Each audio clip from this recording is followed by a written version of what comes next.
உங்க துப்பாக்கி பல்ல கடிக்கிறதெல்லாம் ஓகே சார், ஆனா எழுத்துல கோட்டை விட்டீங்களே. நம்ம 2 பேரும் பேசி தீர்த்துட்டோம் இல்லையா? 10 வரையில 4 வரைக்கும் தப்பு இல்லாம இருக்குல்ல? அதுக்கு தகுந்த மாதிரி டிஸ்கவுண்ட் பண்ணி காசை கொடுத்து காம்ப்ரமைஸ் பண்ணி அனுப்ப வேண்டியதானே? ஏன் இப்படி பிடிவாதம் பண்ற நீங்க? சார், எங்க பேங்க்ல செக்ல சின்ன ஒரு எழுத்து பிழை இருந்தாலும் ரிட்டர்ன் பண்ணிடுவோம். அது எங்க பேங்கோட வழக்கம். சுருக்கமா நான் ஒரு ஐடியா சொல்றேன். உங்களுக்கும் பாதகம் இல்லாம எங்களுக்கும் பாதகம் இல்லாம போய் ஒரு நல்ல வைக்கலா பார்த்து பிழை இல்லாம திருத்தி எழுதி எடுத்துட்டு வாங்க. நான் சாங்ஷன் பண்றேன். இந்த பாரு என்ன பாரு, நல்லா பாரு. நேராக என் கண்ணு 2 செவந்துகிட்டே இருக்கு. திடீர்னு கோபத்துல கொந்தளிச்சு துப்பாக்கி எடுத்து சுட்டு தள்ளிட்டேன்னு வச்சுக்க, பேங்கே ஃபயர் ஆயிரும்.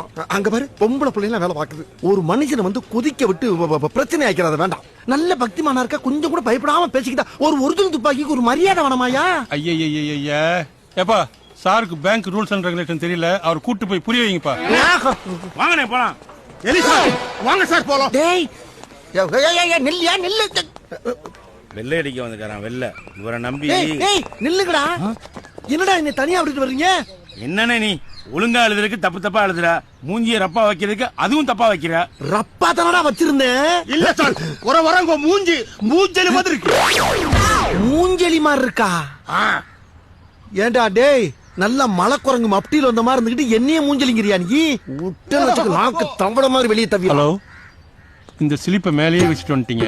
சீக்கிரம் போய் திருத்தி எழுதி எடுத்துட்டு வாங்க. அதுக்குள்ள நான் போய் சாப்பிட்டு வந்துடுறேன்.